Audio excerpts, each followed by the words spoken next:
Let me know if you need anything from me.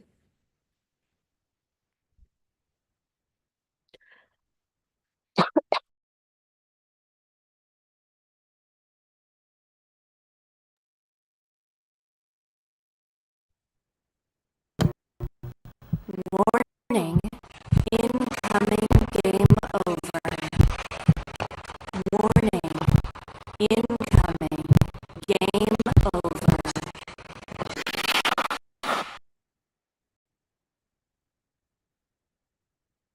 All right, good evening. Welcome, Calgary Flames and Montreal fans. You are watching Game Over Calgary with myself, Anand Unnithan. You're a few months old Game Over Calgary host, and then alongside me today is Kay from Game Over Montreal. Kay, good evening. Welcome to the show. Thanks for joining us. How are you this evening? I'm doing pretty good, a little frustrated just because of how the game went, but excited for this show. First time we're working together, so that's exciting. And yeah, really excited. Let's talk. Yeah, I'm excited too. We'll talk about quite a few things. Kay said right now the game was frustrating for Montreal, maybe a little frustrating for Calgary Flames too because they can't seem to buy scoring as much as I would like, even though there are the skill or I know the Flames don't have elite talent, but still, when you talk about different players, they kind of have the scoring mentality. But as of late, they have had struggling scoring too. If you're in the chat live, welcome aboard. If you're from Montreal, type your questions in for K. If you want Calgary type questions, ask K as well in the chat. I'll be monitoring it throughout the show. And Kristen Merrill right away says Avo, so that's for Dustin Wolf. Welcome, Yes. Christine. We'll get to your questions and thoughts. You're welcome to put it in the chat. But as always, I hate to do this to you. I have to do a quick ad read and then we'll get things started on the show. So shift into hyperdrive hockey and get ready to have some fun with a new source for all the biggest stories in hockey, bringing a unique style of broadcasting and commentary with a Quebecois flavor. Hyperdrive hockey combines top tier hockey analysis, big stories, pop culture, and a damn fun atmosphere that will make you drive debate, make you think, and more. Join Max Van Hoot, Davin Malabau, and Kevin Lemaire every Monday and Thursday for your fill in on the hockey world. Watch on the Game Over Network YouTube channel or subscribe to our podcast on Apple, Spotify, or Amazon, and head to our website thegameovernetwork.com for more. And Chris W says, hello, Chris, welcome to the show. Thanks for spending the Saturday evening with us. It is. So we'll talk about, for first period, K, we wanted to talk about like a game recap, where how things Yeah. went. And I think I'll start with you as your guest. If you want to tell us about what did you see from Montreal's game, what did you like, what didn't you specifically like? Um, I didn't like that they didn't start on time. This is an issue that they've had before. But they were getting better at that in terms of just starting on time, as any winning team should. But today was a difficult day. I don't quite know why. It's not like they were playing, honestly, in terms of Eastern Standard Time, they were playing pretty good, timing wise. But that was just a little frustrating. Ultimately, I thought this game was I feel like they let Calgary really take over and dominate the first two period or first period and a half, I'd say. And then after that, they were able to get things together. It just felt like a really inconsistent effort, I think, is my main issue with it. But how what did you see from your end? Yeah, I think both teams had their opportunities. I think they just went and run into both the hot goaltenders. So Dobbs on the front of Montreal, how amazing he was! He was Yes. stopping all the shots. He's almost, I think, from what I heard in the broadcast, that he's almost a young rookie goaltender still, and Yes. he First has first year. yeah First year first for year. him. Similar to Dustin Wolf, similar characteristics. And I think he was awarded the third star tonight on the Flames end. So I think you'll expect games like this moving forward, especially in the late run of this NHL season, hot goaltenders. We have been talking about Connor Hellebuck, and then now these two, Dustin Wolf and Dobbs as well. We'll later take talk about the Calder run as well, where Dustin Wolf is involved, and then Lane Hutson as well. Yes. We'll talk about them shortly. But yeah, I think it was just a match where I think goaltenders are the one who basically won it for the Calgary Flames, and I think where you usually say some games goaltenders win your matches. I think that's Yeah. what we saw tonight. So just one goal to recap. Usually I have a long list of Yes. scoring summary, but it is just Joel Farabee who has had a struggle for the Flames, coming from the Philadelphia Flyers, of course, coming from the John Tuttle coaching management. And I think Joel Farabee has stitching together. He scored a beautiful goal last game on Thursday against the Dallas Stars, and then now today against the Montreal Canadiens, the only long goal. Um, Okay, I'll ask you this. I think the Montreal Canadiens were stronger in the face-off this evening. They were better in face-off in general in the first period. Um, Montreal won 10 face-offs in the second period. Um, Montreal won 21. What have you seen? Do you like the fact that the Montreal are at least winning face-offs? And I think face-offs is one of the key stats for hockey. Yeah. To be honest, I haven't really been paying attention to the face-offs across the board. I think one of the issues that the Habs have had is handedness in terms of face-offs. I believe most of our centers are right-handed. It's just Christian Dvorak who is left-handed, if I recall correctly. Guys, correct me if I'm wrong. But they've been pretty strong, and I think in terms of when you're having trouble building momentum, that's the one thing that's so important. You start with possession, and that was really encouraging to see. I think, but it's just frustrating because they'd get possession and then they wouldn't keep it or nothing would connect. It just felt like a night where like something would go wrong and then something would immediately go, or something would go right and then something would immediately go wrong, you know? Yeah, 100%. And then, yeah, faceoffs has been struggle for the Calgary Flames as well. Um, Especially Montreal was better of the two teams when it comes to faceoffs. Flames have been looking for a center. They got one in Morgan Frost, but they're still looking for that fourth line center who can probably improve faceoffs because that is one stat that hasn't been so great for the Calgary Flames. And then scoring, Mhm. of course. Let's see. Yegor Sharangovich tonight almost rebounded to get another goal. He had couple good chances, especially in the first period, Yes. but he couldn't buy a goal. And I think he has been a little bit snake bitten. Kay, I'll ask you this: do you think any players on the Montreal team are maybe a little snake bitten for goals? Anybody you would have like seen to score, and who you have wanted to see score tonight? I want to say that Josh Anderson has been snake bitten, but it feels like that's just kind of what he is at this point in his career. He's very good at getting the puck. He's very good at getting breakaways because he is so fast. But ultimately, it feels like the puck never goes in. But it'd be really nice to see it. I'm not sure if you noticed it on, but at one point he was he wasn't on the bench. I'm sure you didn't notice because the broadcast didn't mention it. I only know because of Marc Anton Godin on Blue Sky. But he has been fighting through so much. He is so injured right now. Like there is no question about it. But he's been fighting for this team. He's been on it. It would just be really nice to see a goal. And I feel like not lately. I think lately he's been perfectly fine. He's had great luck. But Cole Caulfield just today just seemed to be off. There were a lot of times where it wasn't even like Dustin Wolf robbed him necessarily. It was more that he just wasn't shooting properly. There were so many times where he just shoot for the rafters. Um, but I guess that's also a testament to Dustin Wolf because he's not giving Cole Caulfield a lot to shoot at. So, there's a little bit of both sides in that. Yeah, 100% agree with you. Looks like this chat is swimming a little bit here, so I'll get to couple of the chats while we get ready to transition into the second period. Let me know before I quickly move on to the second period if you have anything else to add. But Chris W says both Dobby and Wolf were so damn good.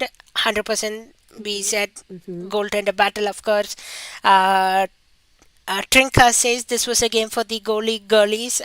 Example her. So Trinka, yeah, absolutely. Goalies battle. I think they have been using new hook for left-handed face-offs. DVO is the highest on Habs in face-off percentage at 56.7%. Calgary doesn't have anyone in the top 40. Yeah, if you're talking about face-off, yeah, yeah, it's been a struggle for the Calgary Flames. I think that's one thing I want to see improve. Face-offs. Second is scoring, and then third is maybe the power play has gone dry a little bit. It has been fantastic over the past few games, but it has gone dry as of late. And then Andy's has been snake bitten for 3 years. And I say this with so much love. Yeah, so yeah, Yeah. Chris agrees with you that Josh Anderson has been snake bitten for at least the three past 3 years. All right. Anything else you wanted to add, Kay, in that first period? A sort of game recap for the Montreal, what you saw, and anything you wanted to add?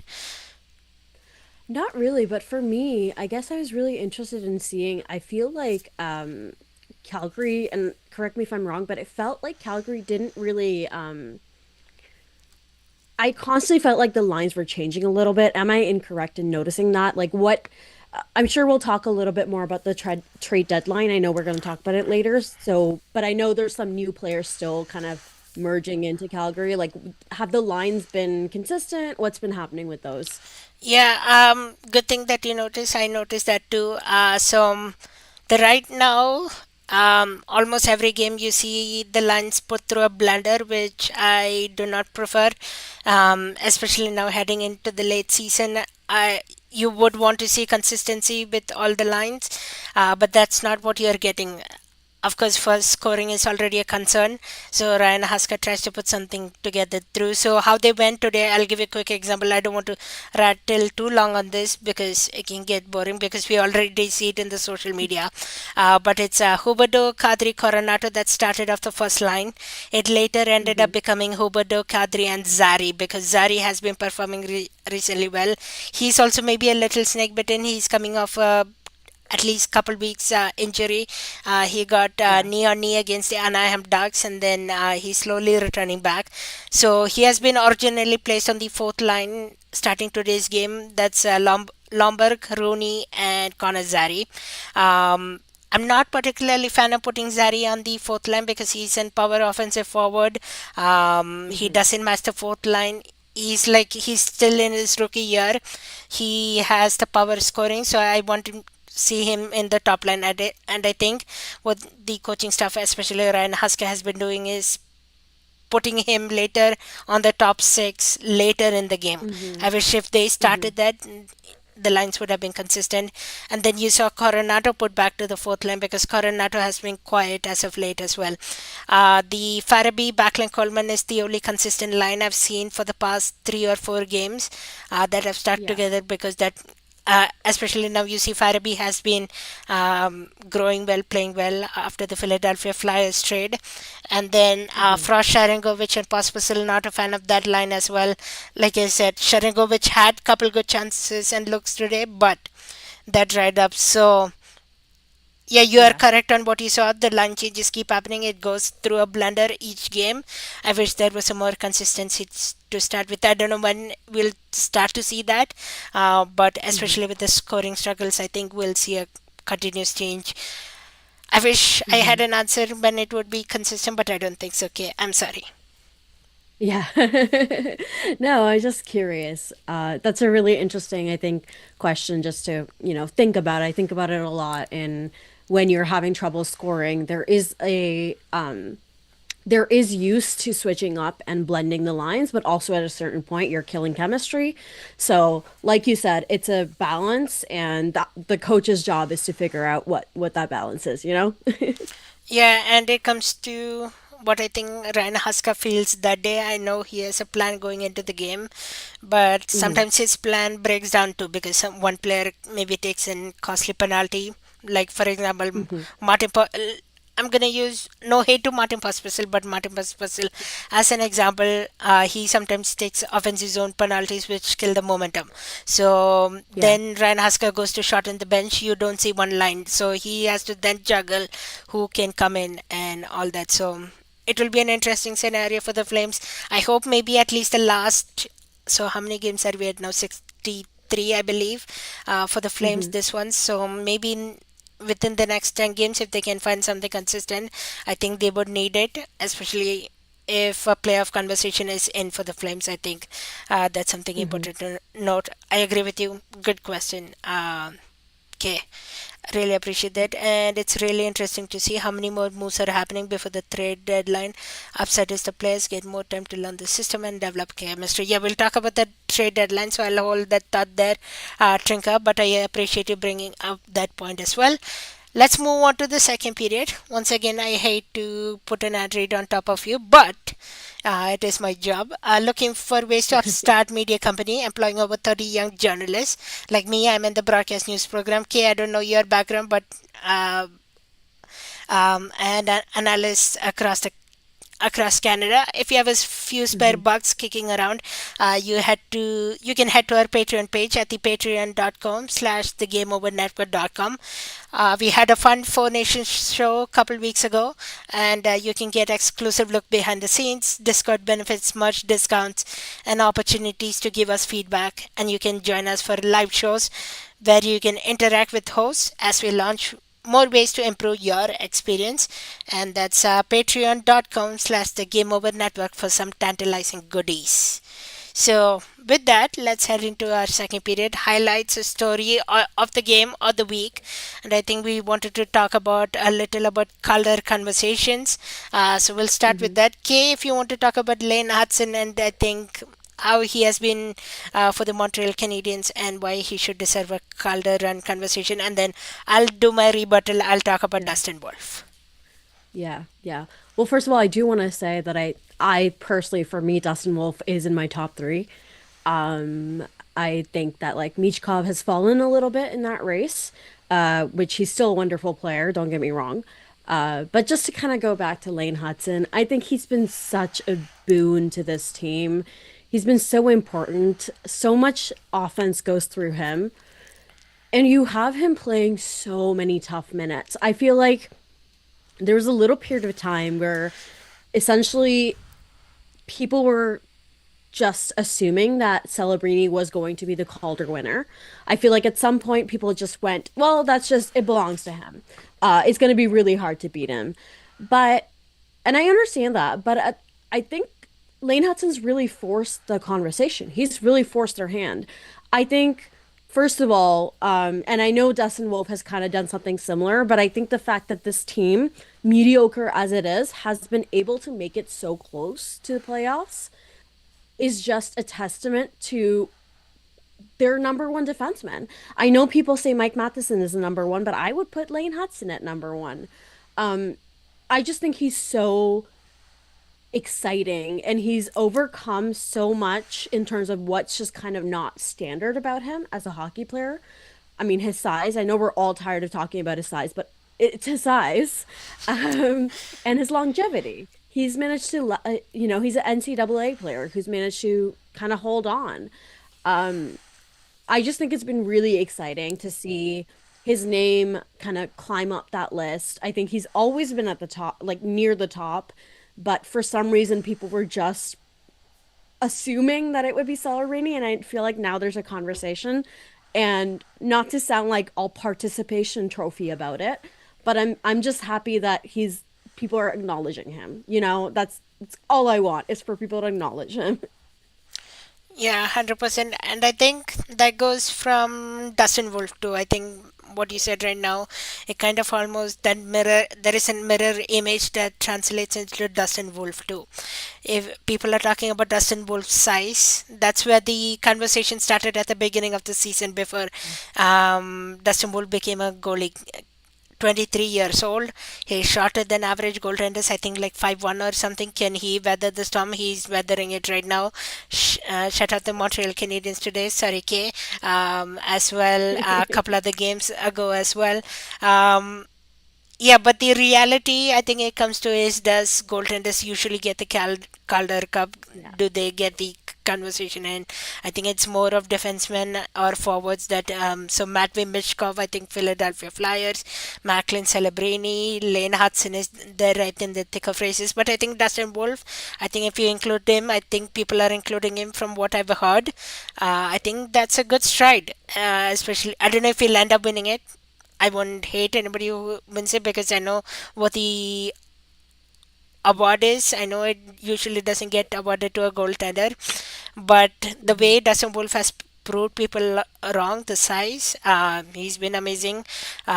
He maybe had a rough stretch just right before the Four Nations face up, maybe because of fatigue and tiredness, but I think still he weathered the storm, and he continues to show different saves, different tactics, different styles, day in and day out. You can ever not be impressed with Dustin Wolf. I think he has been amazing. So I feel like he also is very good at like having he never looks or I don't watch a lot of the Flames, but from what I've seen, he doesn't look like he's gonna fall apart. I think that's really it's goaltending everybody knows is a really mental game and it's really hard for a rookie. So I'm shocked that he had a rough stretch.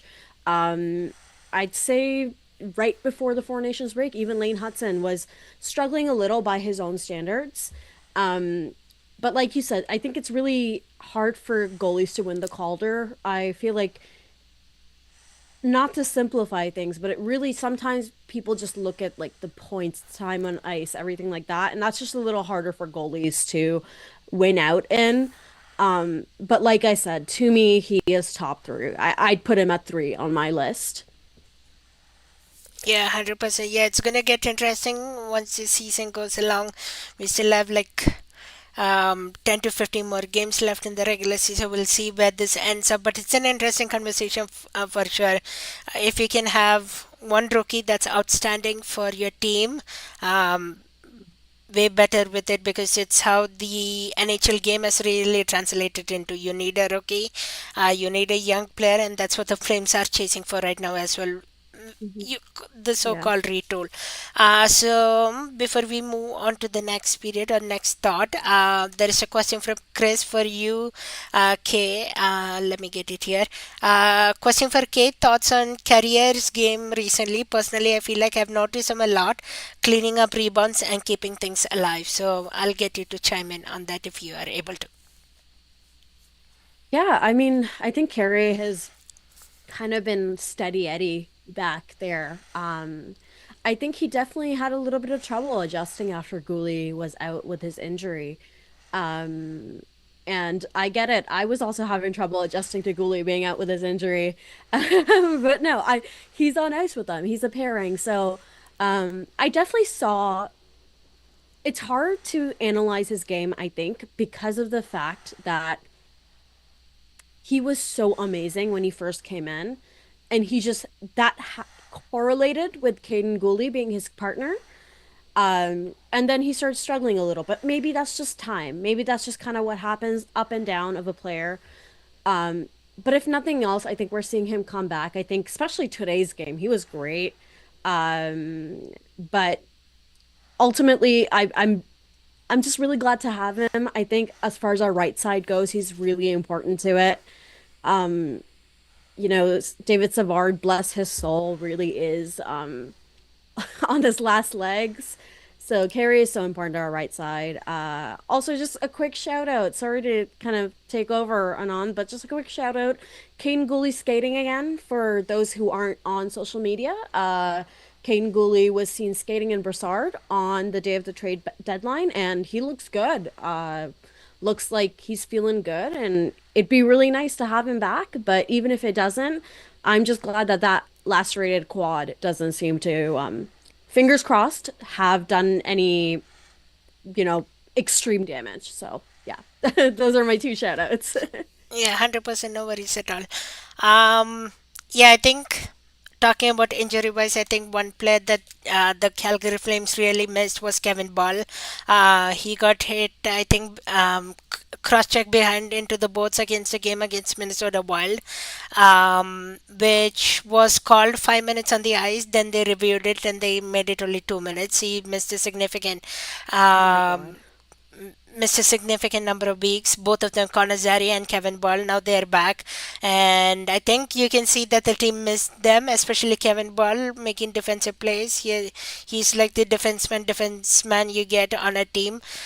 He'll stay Yeah. back. He'll make all sneaky plays, and then Braden Pahal too. He was amazing tonight too for the Calgary Flames, making couple offensive plays, couple defensive plays, and reminding Flames fans or even Montreal fans, Braden Pahal was gotten through waivers from the Vegas Golden Knights, and that was a great Yeah. sneaky pick.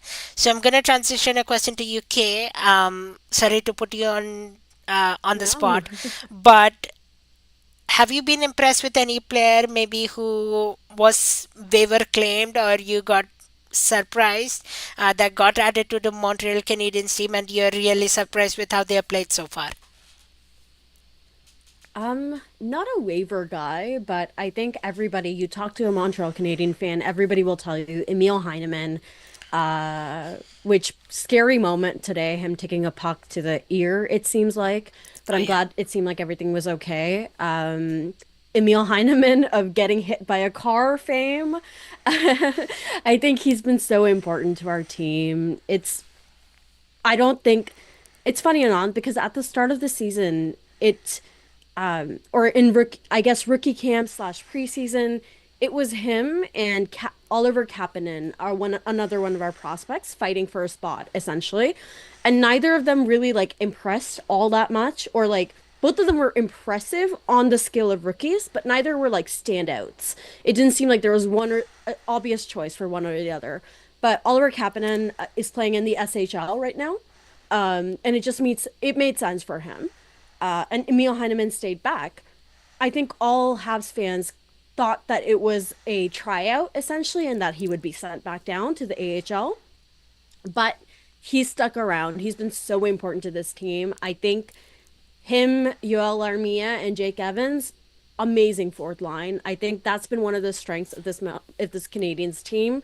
Um, they don't have any like, yes, Nick Suzuki is amazing, like amazing. I'm so glad to have him. But there's no offensive superstars. Calgary also has that kind of offensive guy void right now. Obviously, Nick Suzuki's been playing great. But the strength of this lineup, I think, is being able to roll four lines. And a big strength of our fourth line is Emil Heineman. I don't think that line is as strong without him. Um, so yeah, my long answer to that is Emil Heineman has been the surprise of the year to me, and I'm so glad to see it. Yeah, 100%. Yeah, I saw that him getting hit to the ear with a puck and then leaking a bit of blood, but I think he got his stitches. Hopefully, he's all right. And Yeah. so Trinka says Montebo as her surprise of the. And then Chris W says Hino and Dobby as well. So those are their Yes, surprises. Dobby has also, I wasn't expecting this, so it's been really great. All right, perfect. And then let's do a quick recap of the second period of the game itself. I know Sharankovic, we talked about having jump, but trouble finding goals. Coronato was moved to the fourth line. I had this in my notes. Conrad was moved to the fourth line, but Zari bumped up to the first. So I think you see that line changes here and there. Conrad is here. Hi, K. Saying hi, K. Hi, Conrad is here. Conrad. Um, and then Pahal has been great tonight, both defensive and offensive. Yeah, another surprising thing was so this was I saw it on the Sportsnet scoreboard kind of thing, but at the 4:59 mark remaining before the end of 20 minutes, of course, the shots were 17 in favor of Calgary, 9 in favor of Montreal. So I thought, Yeah. yeah, the shot value, it was like I think I at that point it was still 0-0, so I thought somebody would get on board, and then towards later, Yeah. Joel Farabee opened the scoring for the Flames, and then that was it. Joel Farabee assisted by Mackenzie Weegar, Michael Backlund. Backlund getting some points as of late. He was kind of carrying a monkey on his back before the Four Nations face-off. Weegar has been clocking high number of minutes, 20 plus minutes, and so Conrad says, "Welcome to the Dustin Wolf experience." And I'm at the Avs traded. Who did we trade? Traded Shillington, I think. Shillington. Oh yeah, Yeah, yeah, yeah, Conrad. So Avs traded Shillington, and yeah. then Shillington went to Phil. Where did he go? Anaheim, I think. Yeah, but I think no, he went to New York Islanders, and then Anaheim Ducks got Shillington from New York Islanders. So Yes. there was a two-part trade to that. And Johnny Goodrow says, "Anand, welcome aboard, Johnny Goodrow, forever as well." Yeah, Kay, your Yeah. thoughts on the second period before we head into our third one, which is the recent discussion after a deadline. Anything you want to add? I just want to that last little swarm of the second period where Dustin Wolf came up big. There were some like I'd say like at least two really great grade A chances and like two more just kind of chances. Uri Slavkovsky was like sniffing around the net. I think that's one thing that like about a small goaltender, like I expected that to be a weakness of Slavkovsky always or really likes to screen the goaltender, and I thought maybe that would be an issue. But seems like your defense handled it really well. And Dustin Wolf, oh my God, just what a what a goalie. I want him to get Canadian citizenship so he can play for our team. But yeah, Conrad says, "Welcome to the Dustin Wolf experience," to which I say, I'm not thrilled to be on this side of it. If he was on my side, I'd love it, but on this side of it, I don't know about that. Yeah, I think goaltending was one of the biggest questions, Kay, coming into the season. We had Jacob Markstrom, Dan Vladar, Dustin Wolf, those were the three kind of goalies they were battling around prior to towards the end of the last season. Then Dustin Wolf got one start, I believe, against the San Jose Shark last season, and then he showed he's capable. Then it came to okay, new season coming. What is going to be these three goaltenders' role? So I think during the summer they found Jacob Markstrom a new home, New Jersey Devils. So that kind of opened the spot for Dan Vladar and Dustin Wolf to come. Beginning of the season, you saw the mix between Dan Vladar, Dustin Wolf, alternate starts. Dustin Wolf gets the easier start of a back to back, so the first half of a back to back, and then Dan Vladar starts. Now I think it's Dustin Wolf's crease for the majority of it. I don't see, like you said, he's not breaking down, and I think he has found his set in stone. Hopefully this continues. Flames are proud of the goaltender Dustin Wolf. I know half of the fan base is not as happy where this Flames team is trending right now, but when it comes to rookie conversation, Coronato, Dustin Wolf, Mhm. Connor Zary, I think you should be really proud of what the team has done so far. I'll tell you though that though, Anand, as a Habs fan, you don't you need to find some offense for your great goalie. I have a lot of a lot of regrets with that, and I'm talking about Carey Price, obviously, an amazing like all-timer goalie, but that's I know we want to talk about that in terms of the trade deadline, in terms of offense, but yeah, that's the one thing is as exciting as a great goalie is, you want to help him out. Yeah, 100%. Trinka saying, I don't know where anyone plays anymore. If you want specific players and where you want to know, feel free to ask. We are here to help you. That's why we are having this live fun chat. Thanks for everyone for spending the Saturday evening with us, of course. Hockey night in Canada, and then Johnny Goodrow forever says Beezer is bussing, and that's Farabee who has been Yes, bussing the past yes. couple of games. All right, let's head into the third period. I think we wrapped up really well. Good conversation so Mhm, far. Lots to chat mhm. more though, so don't go anywhere. But Yeah. before that, And if we, everybody liked the stream. yeah, Remember to like the stream. like the if you're enjoying it. stream, subscribe, share it with your friends. If you want to invite more people, come do so. But if you're enjoying this show so far, I think that's the right segue. You probably want more of this, right? Well, make sure you hit the like button, like Kay said right now. Click subscribe, like I said right now, and make sure you check the notification bell so you're alerted when we go live. And if you're listening to our podcast, please give us a 5-star rating or even write a positive review. And if you really like us, make sure to follow us on our favorite social media platforms.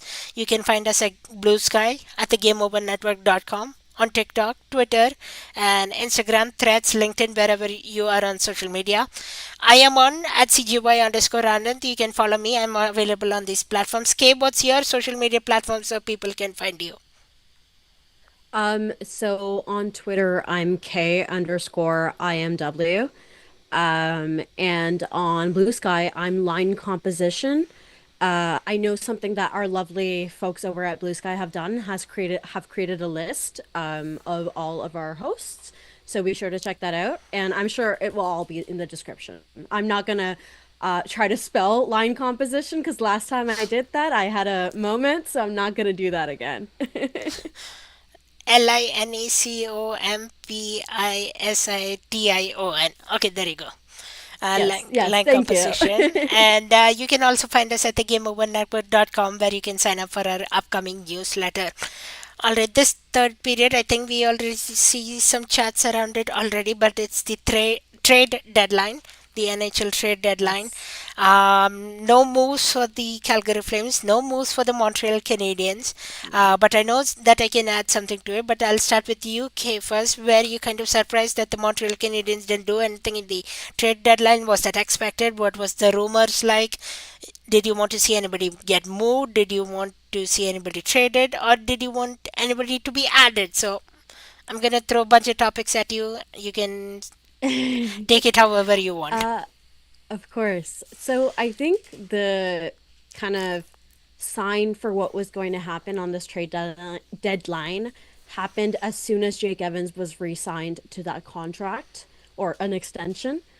Um, I think that was a mark of this front office essentially going, okay, we'll let you guys try this. You battled back. We'll let you have this. Um, so I think after that, I wasn't shocked that they didn't move anybody else. The big three names were David Savard, Christian Dvorak, and Yoel Armia. Um, I kind of thought at some point that David Savard might get moved because I don't know, he's like one of those defensemen that like good old boy GMs really like. He's a big shot blocker, he's a big guy, he'll put everything on the line for his team, but he's also old and you can tell like he's struggling. So I can understand why that didn't happen. Sorry, but the conversation here that I want to touch on is the Yoel Armia conversation. So, Anand, I'm not sure how much you know about the Habs, but one of their strengths has been their penalty kill. This entire season, even when they've struggled, it's been the penalty kill. Um, and a big part of that penalty kill unit are the two players, Jake Evans and Yoel Armia. Those two have like linked up to like have so many shorthanded goals.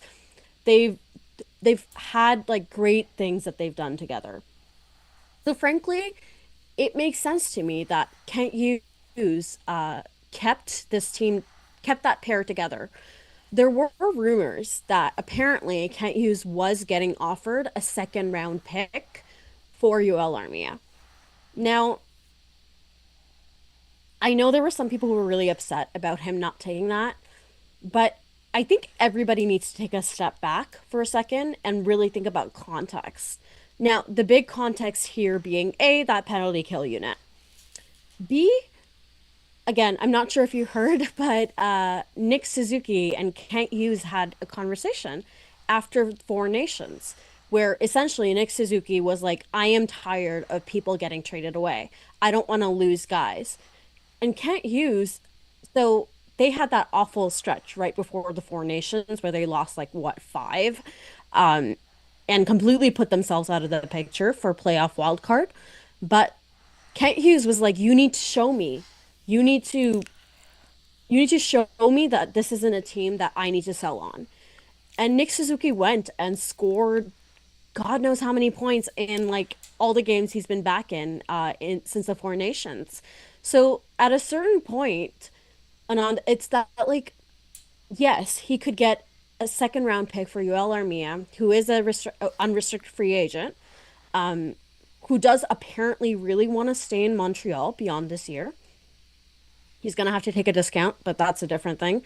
Um, so I personally think it would be such a terrible message to send to your captain of trading him anyways.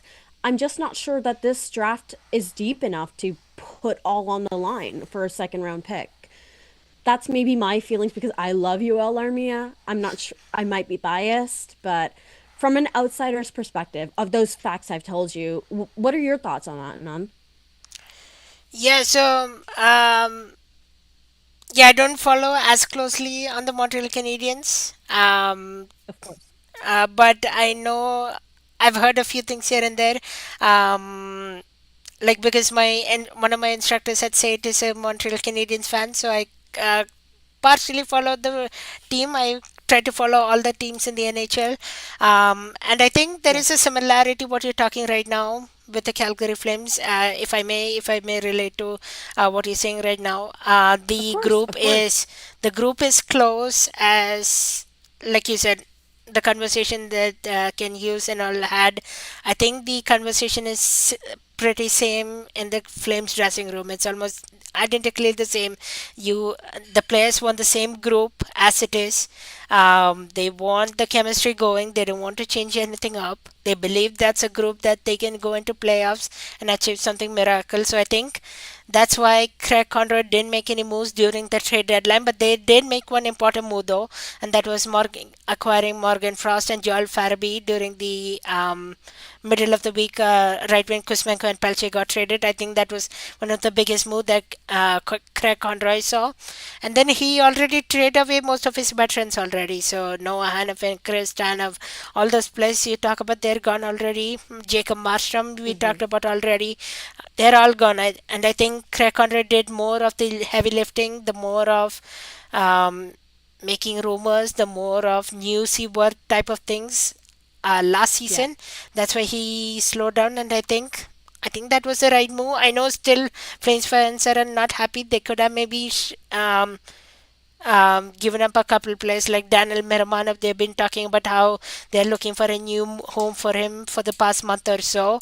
That's because he has not been. He was an offense. Forward before, then he converted himself to a defenseman, and he hasn't been as great defensively. So that's yeah, one yeah, player. Can Kevin Rooney, our fourth line center, he has not been as great. Although that fourth line is rebounding a bit, can he got have something? And then now that people talk about, I don't want to trade Dan Blatter either. I think Dustin Wolf and Dan Blatter tandem is going really well. And the Calgary Flames farm team, Calgary Wranglers, they have had a struggle, so let them have their top one goaltender Devin Cooley right now. It was the thought was that Devin Cooley can come to the NHL if Dan Vlada gets yeah, traded, but they're having a bit of downtime. So I guess keep Devin Cooley in the AHL, and yeah. So I think both these teams have similarities. Of course, there is the All yeah, Canadian rivalry, but I think both these teams have the same mentality that they have they have been underestimated so far. We didn't know the team hmm, both the teams would be near a playoff spot, but yeah, if you trade away somebody, it creates more rumors. If you it creates more noise around the team, and right now hmm, both teams I think have a score group going together. They have the chemistry. I think keep yes, don't fi- I guess don't bro don't break anything that's already fixed. I guess I think that's the yeah, best way to yeah, put it. yeah, yeah. Is it a close group in that kind of in that room, do you think? Do you think the vibe is good? Oh yeah, it's closer than compared to a couple years ago.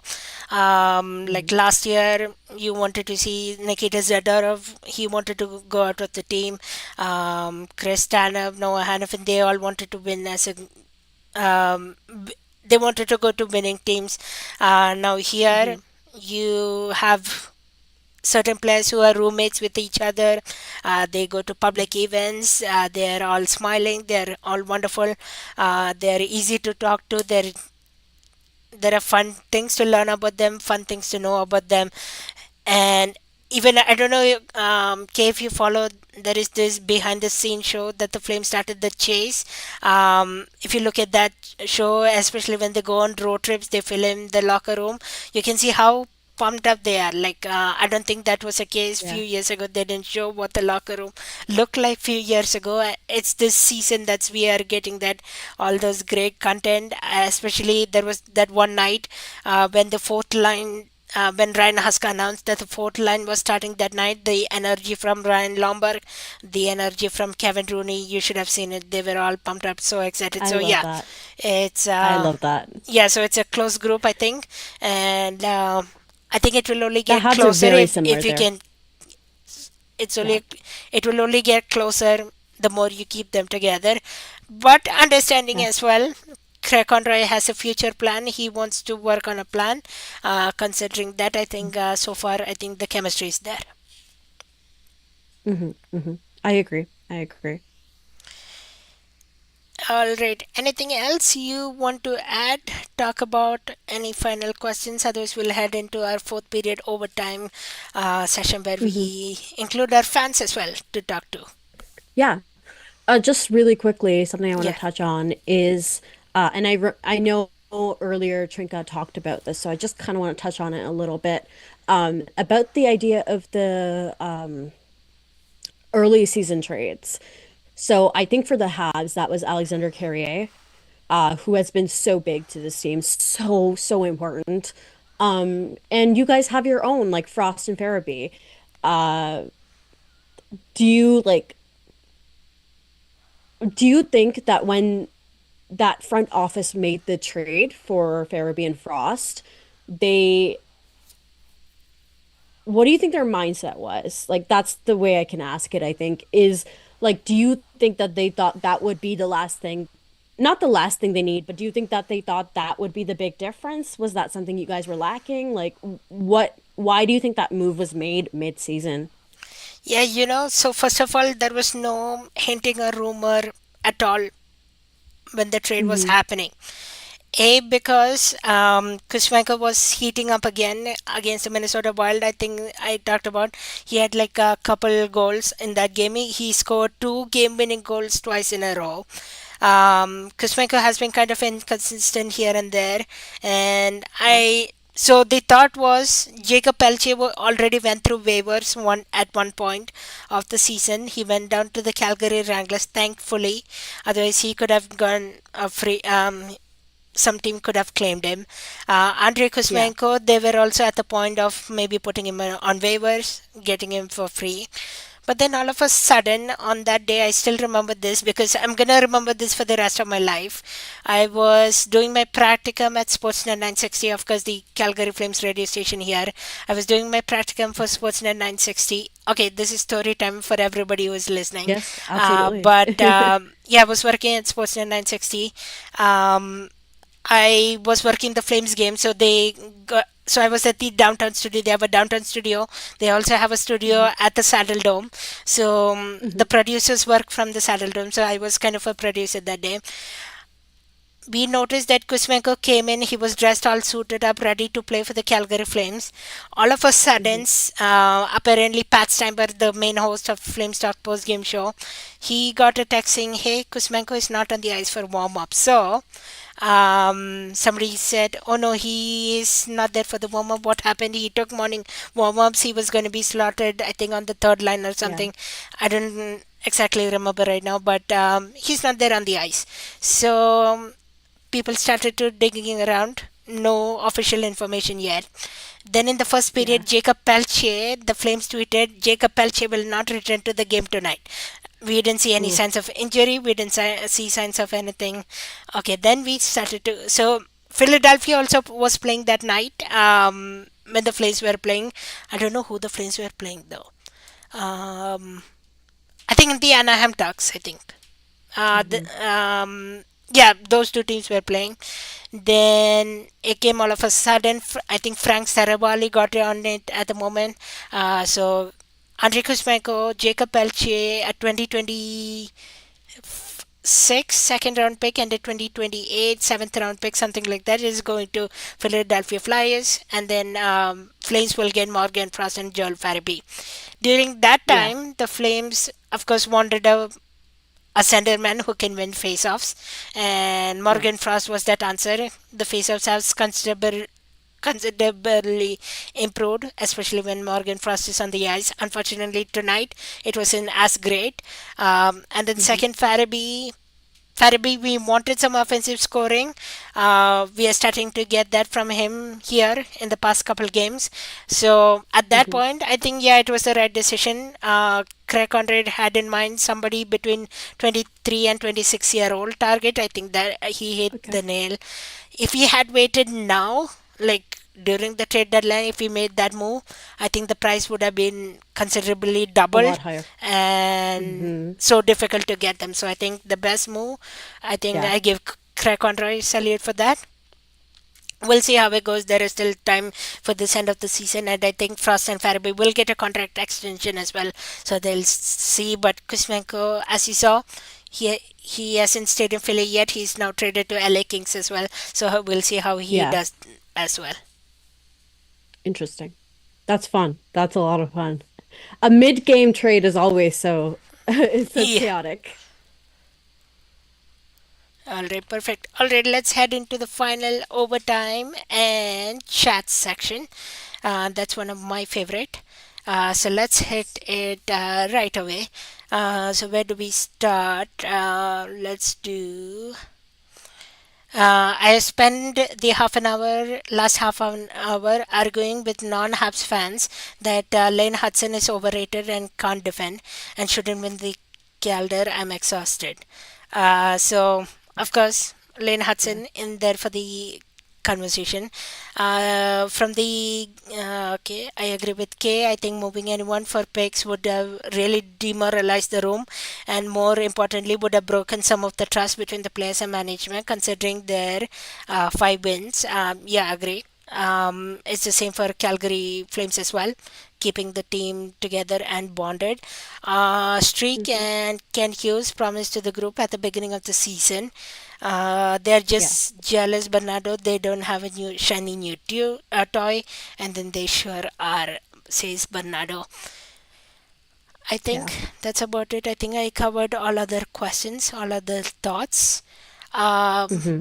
so let's do a quick check in of the schedule of what it looks like for both these teams, and then we can kind of slowly start to wrap it up. So for Hmm. the Flames, let's see, they are taking on another All Canadian matchup, Vancouver Canucks. That's on Wednesday, March 12th at 7 p.m. That's Mountain Time. And then the Colorado Hmm. Avalanche are in town for the Calgary Flames, and then they head back onto the road for Toronto Maple Leafs. Looks like we have another 4 game road trip coming up for the Flames here soon as well after finishing their gauntlet 6 game road trip, which was That's a came, lot. came up with a 2 and 2 record. Yeah, it was a lot. Yeah. A lot of miles traveling from Dallas. I think they just flew in Hmm. from Dallas yesterday, and then they didn't hold a Hmm. practice this morning as well. And for your Montreal Canadian fans, let me just pull that up as well. Or if you want, if you have a schedule Yeah. for them up We've in front. got we've got the Canucks next. We've got a weird like schedule, I think, in terms of how much time is off between games, but we have next that's on the 11th, and then a back-to-back on in Seattle. Those are gonna be late games, guys. We got 10 o'clock start time, 10:30 start time, but I will be there. I believe that I will be on the show, so I'll be right there with you guys. And yeah, I think these are two important games, I would say. I really would love to see them get 4 out of 4 points there. And if not, at least three. It's a tight race. It's a really tight race out east. So these will be important games. So let's see. Yeah, it's even tight in the Western Conference too. Looking at the standings Yes. real quick with the updated ones, Montreal Canadiens now at 63 games played, 30 wins, 27 losses, 6 overtime losses with 66 points. And your Calgary Flames 63 games played, 30 games won, 23 lost, 10 overtime losses at 70 points. They're technically only 1 point behind the LA Kings, which are in the top spot compared to. So all tight races. It's gonna get interesting. So once again, thank Yes. you everybody for joining Kay and I. We really appreciate it. Thanks for hanging out. Kay, thank you so much. I appreciate the show as well. Have a good Thank night. you. Take Thank you. care, and we'll see you around. Bye. Bye.